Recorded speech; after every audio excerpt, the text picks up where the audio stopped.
Okay, so cove molding, if you want to add that extra finish touch to the tops of your walls, we have kind of a, what is that, like a shiplap, or it looked like ugly old cabin wood. So we have been working on this to set it up for our kids to move up here.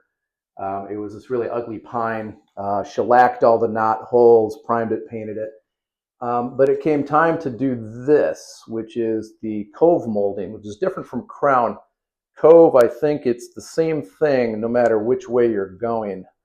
And so I am going to tell you what really helped me install this, because it sits like that on the ceiling. And so if you cut it, you just miter it, you end up with not this angle, and you're not going to get what it needs to have it join in the corner. So check out my video.